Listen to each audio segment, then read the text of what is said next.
Rozy Rana, she is a Toastmaster since 2005. She's a past district director and founder of District 114. Rosie recognized that collaboration with her team as well as with her different stakeholder is vital to success or for success. Rosie Rana, a legacy of influence, a legacy of influence. Rosie Rana. Exactly a decade and a year ago, I was appointed the managing director of Domans. Fellow Toastmasters, ladies and gentlemen, allow me to take you even further back in time. It was in 1992 that I joined Domans as a personal assistant, a PA to the then managing director, Jeremy Block. At that time, I knew nothing about coffee. Had you asked me the difference between a cappuccino and a brew coffee, I would probably have answered one has an Italian accent, it costs more. What sort of hours are yours when you go to work? I would start at 7 a.m.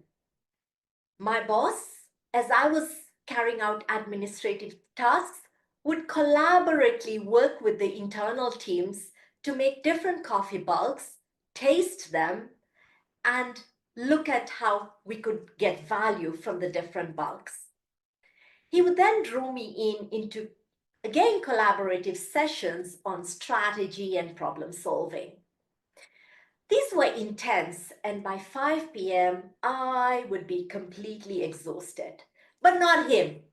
He was always someone like one on a triple espresso. He just didn't stop. In fact, even at 5:30, he would call me in and start dictating faxes and telexes to clients. Yes. After he left, I still had to send them out. For those of you, maybe I'm a dinosaur, faxes needed to be sent manually. It was not like emails today. I often felt overworked, and perhaps, I'm not sure really, but perhaps it was the learning and growth, or perhaps it was his infectious energy and passion for coffee that kept me anchored at Domans. I joined him for visits to the farms and producing regions, and this is when I learned or I watched him tell farmers through simple analogies of green tomatoes and red tomatoes how they could reap higher revenues through tending to their crop. Did you know that the coffee that you drink starts in this form when it's plucked? It was this way that I learned the different steps, the intricate processes that coffee goes through from this berry to the drink in your cup.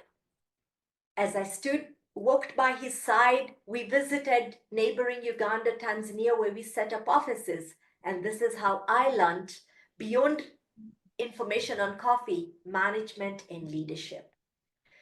He may have been a very good leader, but he was tough.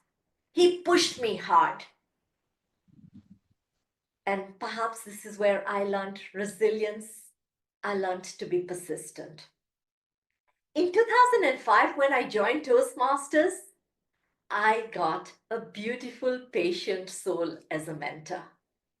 A very different approach. And this may be how Toastmasters envisions mentorship. Both of them have walked a journey with me. Both of them have shaped the leader that I have become. I have seen different ways that mentors have worked. One thing is important, it's how they fill my cup. Both of them had immense wisdom. It was in 2012 that Domans went through a rough patch. Jeremy went through a falling out with his partners.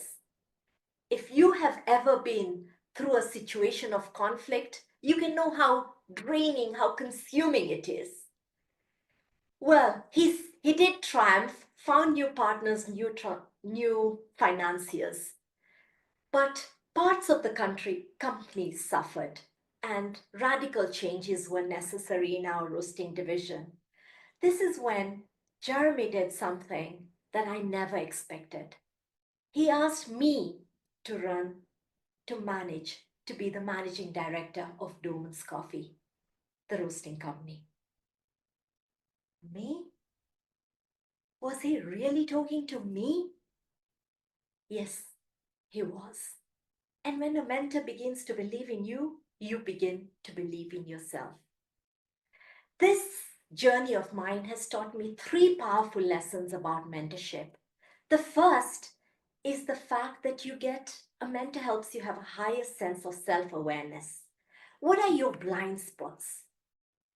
Even after 22 years of blood, sweat, and tears at Domans, I had climbed the ranks from a PA to an admin manager to the human resource manager, a chief operating officer, and a chief financial officer.